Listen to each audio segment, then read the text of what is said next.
All right, what's up, everyone? Travis Lofka here with the Human Upgrade Project. So, episode 0. Why am I doing the Human Upgrade Project? What is it, and why should you care? A huge amount of notes that I made for this, and I'm going to try not to use them as much as possible. So, let's see where this goes. It's going to go fine. So, sit back, relax, and let me start by telling you what it is not.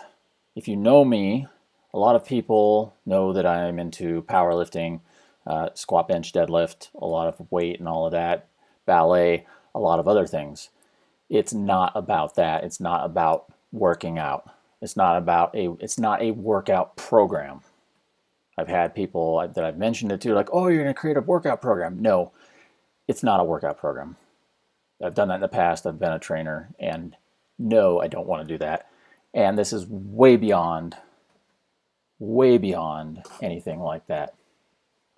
My primary goal here is to give you entertainment in watching me optimize my mind and body to become as remarkable, as superhuman as possible. And one of the things I'm going to be doing, as I just said, is how am I balancing ballet and powerlifting at the same time, along with everything else I do that people don't even know about. And I'll be getting into that too. How am I dealing with recovery and sleep and memory and energy and all of that. The main objective of this too is along as I'm doing this is how am I not going to get and how am I going to keep from getting overwhelmed while I'm doing this. Because when I first started doing this, and I'll get into this story here in a minute, when I first started doing all of this optimization, it's human optimization. When I started doing all of this, there wasn't Google. There wasn't anything around. There was a bookstore, a gas station. There wasn't even a bookstore. There was like a gas station with some magazines that I got stuff from. And then the library. And yeah. So you had to actually sit down and learn things. Now with all this stuff on the internet, it's like you have 500 people telling you that there's a right way and a wrong way to do things. And how do you determine which is the right way and which is the wrong way? And that's what I have figured out and what I continue to figure out and what you get to learn, the tips and techniques and strategies that I'm using to do that I apply in every area of my life, personally and professionally. So you get to learn that, you get the good, the bad, and the ugly. I'm gonna go through everything as I'm doing things. I usually do things in 21-day cycles, 21 to 28 days. I'll get into more details on what that means in other episodes. But when I start something, I test it to see what is viable and what is not, and what I can use from that specific test in that area in other areas of my life. And whether or not it's worth even doing or continuing with in the future. It's the 80-20 basically. Taking the 20% that works and getting rid of the 80% that doesn't, and applying that 20% to other aspects of my life to make sure that they're optimized as efficiently and effectively as possible. The other reason I did this too is I honestly love helping people. And over the years, just in the past few years, I've had more people telling me that I've inspired them to do more, to be more, to try something that they either didn't think they could do or that they have been putting off. I had one guy tell me he lost 30 pounds. I mean, I don't talk about weight loss at all. But that's what it gets into. It's a human optimization in any aspect of how you want to apply it in your life. So, with that said, I'm going to jump right in here and get into this backstory because it's how did I get to this point? Those of you that know me know I don't play by the rules. I don't like the rules. I'm a little weird, and I embrace that because why not? I'll get into that in a minute too. Why not? Why not be as remarkable as possible even if it does mean you're a little bit different. So the backstory goes, I'm gonna start way back, but I'm gonna progress as quickly as possible. There's a lot of details I'm skipping over because we would be here all night if I went through the whole deal. I'm going to hit the high points and go into a little bit of detail, and you'll understand exactly why I'm doing that when we get to the end, because it all is relevant and it's all very, very important to understand, one, how I got to where I'm at, and two, why I'm doing this in the first place. So, going way back, jumping the way back machine. I grew up on a ranch in Colorado up in the mountains. And, you know, ranch life, you work pretty much all the time. 2 parents growing up. One of my parental units was excessively, what's the word I should say? They basically told me that I could do anything I wanted to do, to the point where I subconsciously apparently believed it, and now I believe I can do anything that I set my mind to. It was excessive in the amount of support, and there was never a how to do anything. I was never like showed how to do anything, but I was told you can do anything over and over and over and over again. Other parent, on the other hand, never said I couldn't do anything, but never gave me that same support. And I'm not going to get all psychological here on this, but the reason I'm mentioning that one parent was like, you can do anything, and another parent was just like, you didn't do that right, you could do that better, that was not good, or whatever. I think that was the best scenario ever. I think that I had the perfect recipe for getting to where I'm at. I know I did. Because now, by having the parent that encouraged me to do everything and anything I could want to do, I could do, and the other one saying, no, you need to do more, you need to be more, do better, whatever, and not saying that specifically, but that was the message that I got, right? So now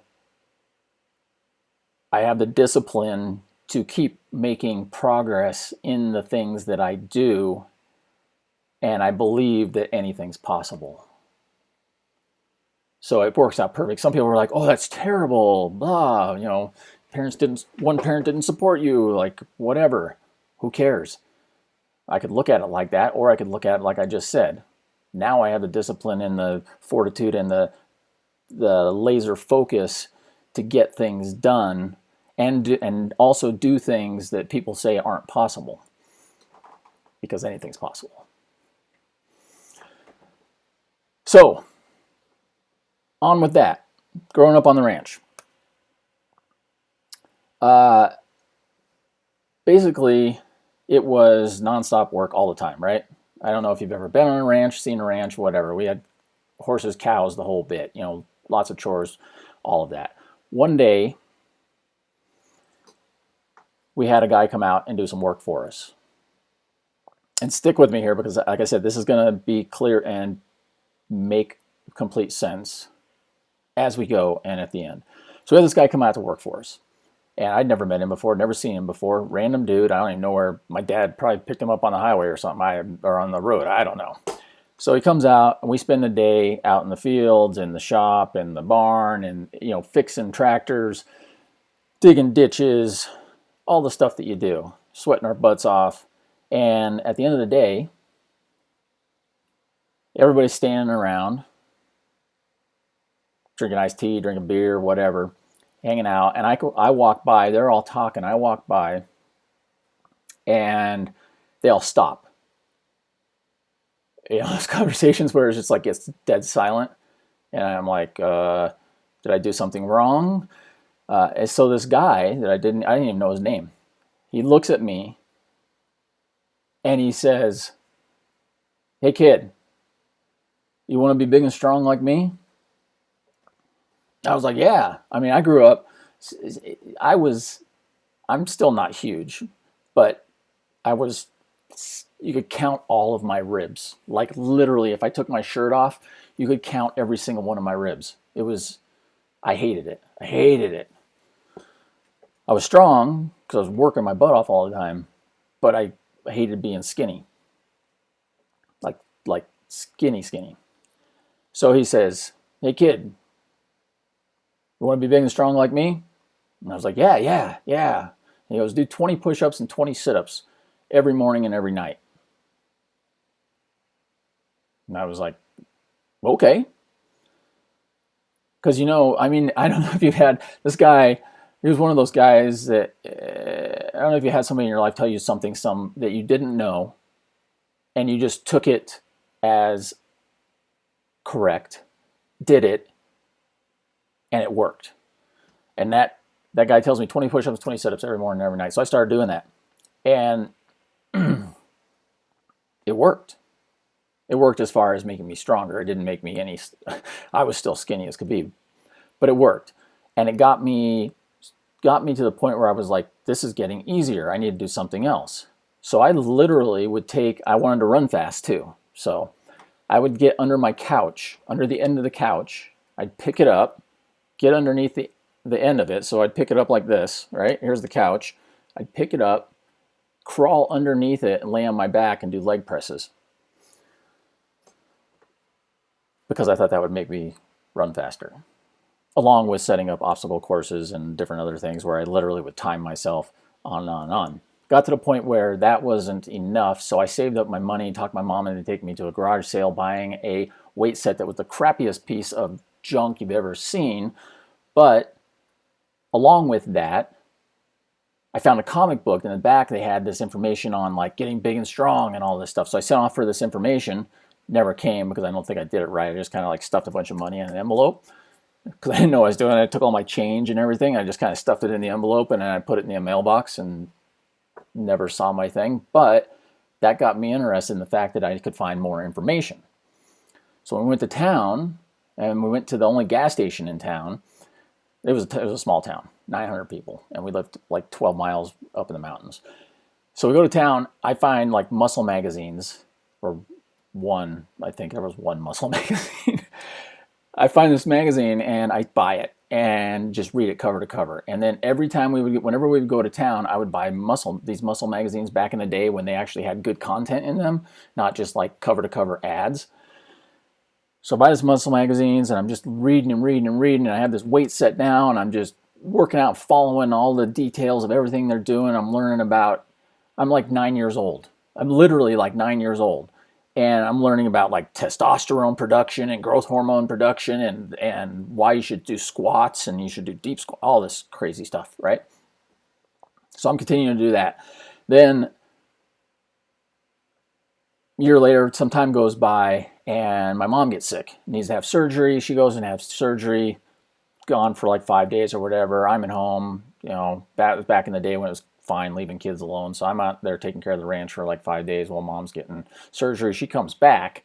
When she comes back, she walks in the house and she's got this big thing in her hand, this big white deal with this big silver top on it. And she says, I said, "Well, what is that?" She said, "It's a juicer."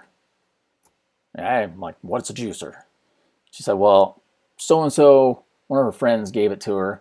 And she said, "We put fruits and vegetables in this thing and it makes juice and it'll help me get better quicker." And I was like, "Okay, can I help?" And so next time I went to town, I bought books on juicing. Well, I bought books on like fruits and vegetables and nutrition, and then ended up, as time went on and I was able to get to like a real bookstore, I bought books on juicing.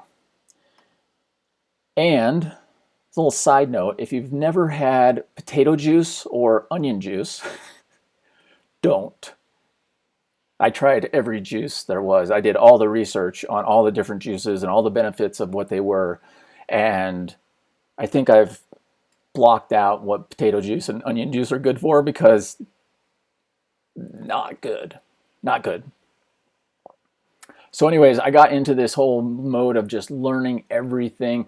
I got to the point where I was staying up at night reading these things and learning this stuff, and my parents would I got in trouble because I was staying up too late. So what I did was, and again, stick with me here because this is all, this is where it gets even more interesting. So I'm getting in trouble for staying up too late and being in bed reading. So I figure out a way to put eyelets up my wall behind my posters and across and down and behind the door to where I can turn the light switch on and off.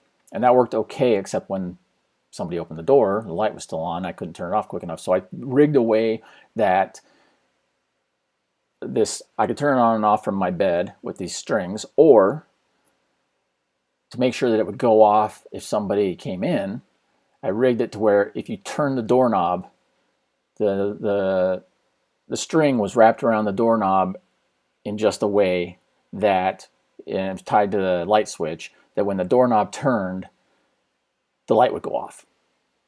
And then after they came in and checked on me, closed the door, I would turn the light back on. Downside to that was it only worked once. I could still turn it on and off, but the fail-safe door thing only worked once. So moving on from there, that's the brief, childhood history. I get out of high school, I go to work in the oil field. I've been continuing to do all this stuff through high school, and along with a bunch of other things I won't get into. Like I said, or we'll be here all night. But I go to work in the oil field. I move up there literally like the day after high school. Wasn't a big transition or anything because I spent 2 summers up there working in the fish canneries, and that's a whole interesting other story. But I get up there. I'm working on the oil field in what's called man camp. So I was at the very, very top of Alaska. And where I'm working, it's just tundra everywhere. Caribou out there running around. One moose every once in a while. There weren't a lot of those up there. Woolly mammoths. I call them woolly mammoths. There were, what were they? I'm at a loss for what the actual term was right now. Big furry creatures roaming around the tundra. And while I'm there, my first hitch, as they call it, was 11 weeks. And the way that you should think about a man camp in the oil field where I was at, it was sort of like a hotel or a college dormitory. More like a college dormitory, because there was like a full kitchen area where they would cook food, and then there was like a commissary kitchen area where they just had food available all the time, and they had washers and dryers in certain areas, and you had your little room and all that. So while I'm there, I'm continuing to just like digest, not download because there was no internet or anything then, but read and learn about all of these things that I can do to optimize my physical body and my mind too, because I was getting into visualization because of martial arts and different other things that I was into also. But I get done with that 11 weeks and I decided I want to go see my grandparents.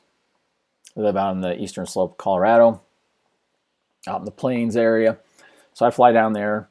I'm driving out there. I'm feeling really good about myself, right? I'm like, man, I'm in really good shape. I'm feeling really smart about myself because I'm reading all this stuff and all the experts are saying what to do. And I'm eating so up there, they would cook all the food for you. And I would get like a 12 egg white omelet. And I gained 30 pounds during that time too. That was crazy. But I was like miserable the whole time because I was eating so much that I literally had to go to the bathroom after every meal, and I thought I was going to throw up after every meal. But the food was amazing. They would cook for you, and when they weren't cooking for you, they had it available. So just shoving it in my face, and they had an amazing gym for working out. So anyways, I'm driving out to my grandparents. It's like super early in the morning, sun's coming up, plains of Colorado, and feeling good about all this information. I'm like, I'm going to tell my grandma and granddad about all this really cool stuff I learned and how, I'm feeling smart and all that, right? So I get out there, drive up. They are on a ranch. My granddad raised quarter horses, and drive up there. First thing you just smell horses. You smell ranch. It's the whole thing, right? You get out, There's horses, there's whatever. Granddad's getting done feeding. So we walk in the house. Grandma's got breakfast ready. And, you know, you walk in. It's like one of those things. You walk in, when you walk into Grandma and Granddad's house, it's just, you know, you're at Grandma and Granddad's house. It just has that smell and that, like, Grandma, Granddad, Grandma, Grandpa feel to it. So walk in, amazing breakfast, spend a couple days with them talking about all this cool stuff that I've been doing. And as I'm driving away late one night to catch the flight back, it hits me that for every breakfast that I was there, I was eating eggs and bacon, like full eggs, egg yolks, bacon, all of that. And all of the research and all of the information that I had at that time, this was back when they said egg yolks are bad for you. Don't eat egg yolks. They'll kill you. They'll give you heart disease. They'll give you this. They'll give you that. Don't eat bacon. Bacon's bad for you. It'll kill you. It'll do this. So I was following what they were saying to do. And as I'm driving away, I'm like, wait a minute. My grandma and granddad have been eating literally like almost like 90% of the time, every day, they eat the same exact thing. Eggs and bacon and a piece of toast and a little piece of fruit for their entire lives. And my granddad was almost 90 when he died. My grandma's still alive. She's like 97, I think. And so I'm just like, this makes no sense at all. All these experts are saying that this is how this is, and you'll die if, and they weren't like 90 then, but still they were way older than I was and super healthy. And I'm like, this is the stupidest thing. So I started reading more. I'm like, everybody kept saying, this is bad, this is bad. I'm like, if this is so bad, why is grandma and granddad, why are they so healthy if all of this is so bad? So that's where I started questioning things. That's where I started asking, is this true? And in anything else I've ever done, I always question why. Is it true? Why is it that way? Could it be done another way? Could it be done a better way?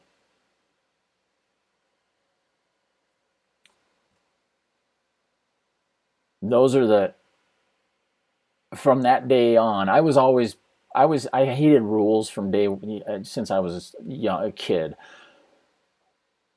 But I thought that the experts and the scientists and all the research and everything else was like gospel.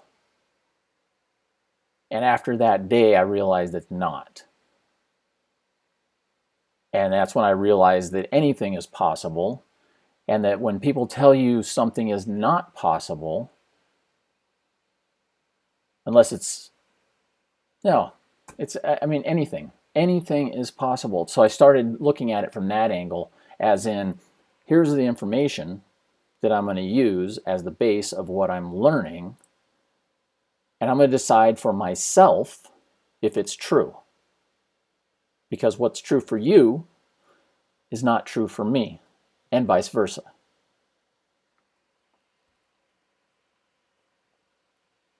So I'm just going to make sure I'm at a point right now here, because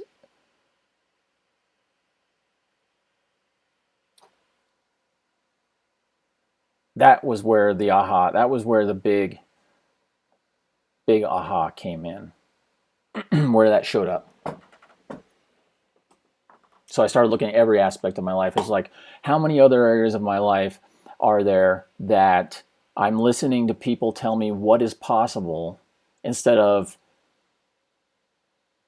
and taking that as a fact, instead of listening to what people say is possible and then applying my filters to it to see if it's possible for me.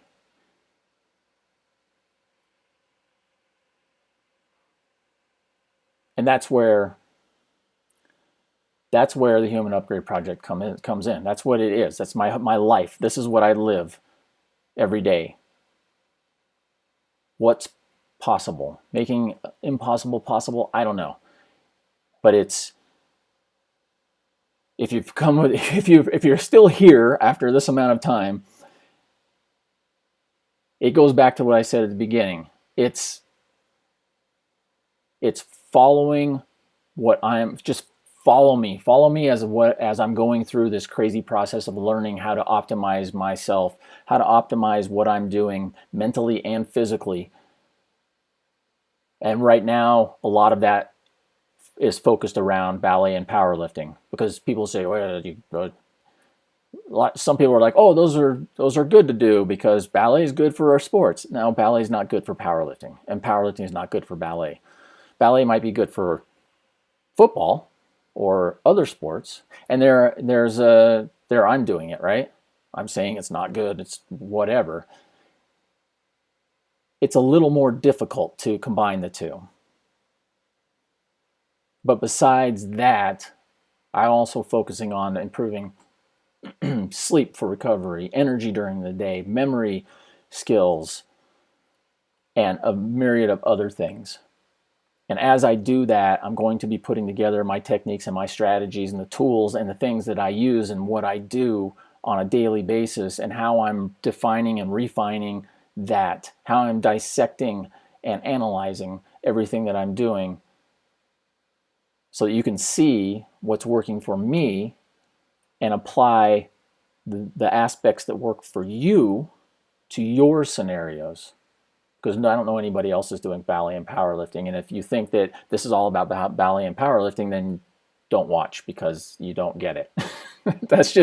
I'm just being straight with you. It's not about ballet and powerlifting. It's not about any one specific thing, except human optimization mentally and physically to get the most out of everything you want to do in your personal or professional life. Learning how to learning how to figure out the best way to apply what you've learned, so that you don't drive yourself crazy with all of these people out there telling you what is right and what is wrong. That's what it comes down to. That, and like I said too at the beginning, I will sit and I'll go on and on. You get me on a topic like now, I'm just like, I love helping people and inspiring people. And if I can do that here, I'm all for it.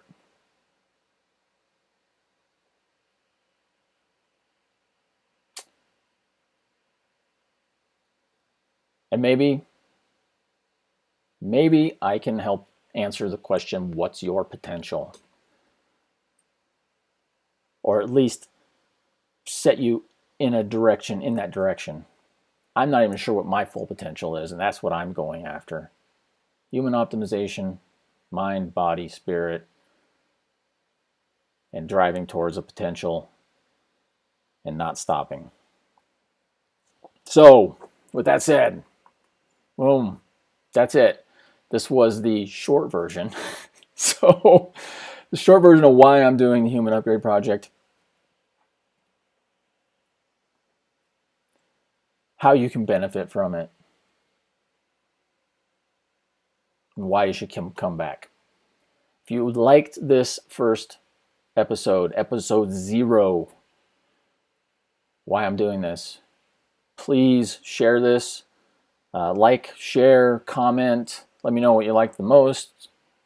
Let me know what you're learning right now. What is something that you are just like, I can't figure this out because there's 40 experts out there. Here's a good one, and then I'll be done. Here's a really good one. Nutrition. That's another one I'm really big on. I don't follow any specific diet. Every time a new diet comes around, somebody's like, oh, you're on that diet. I'm like, no, I'm not on that diet. I'm on the Travis diet, and it works for me. It's very similar to whatever the new fad is that's out. But there are people out there that are like, if you, there's the carnivore diet. I just found out about that. There's all these things I just find out about. And people are like, oh, you're doing the carnivore. I'm like, no, carnivore diet is like only meat. it's a lot more involved than that, and it does make some sense. But that side's like, if you eat carnivore diet, you're not susceptible to cancer and this and that, and you won't get as sick. And then there's the other people that are like, if you eat meat, you're gonna die.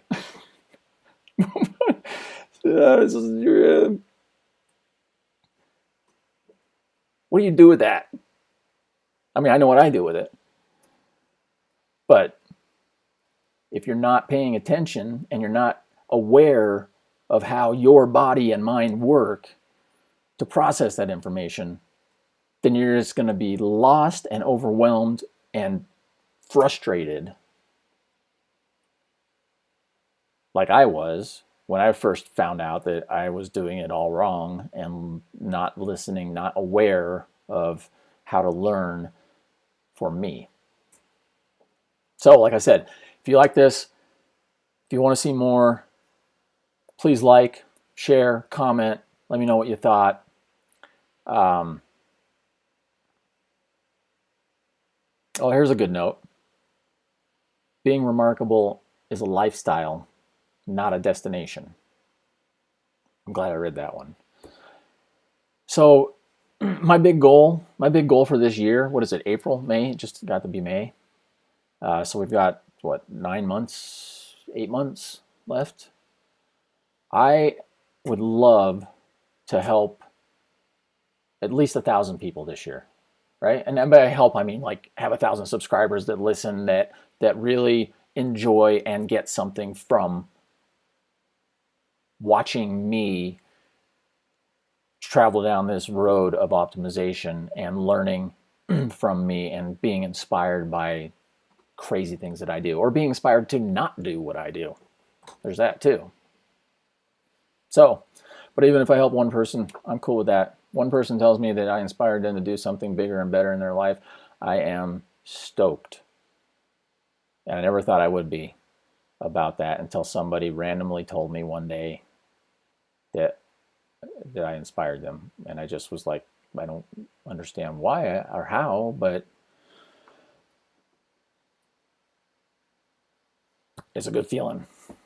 So, with that said, make it an amazing day, because it's better than the alternative. And I'll talk to you guys soon.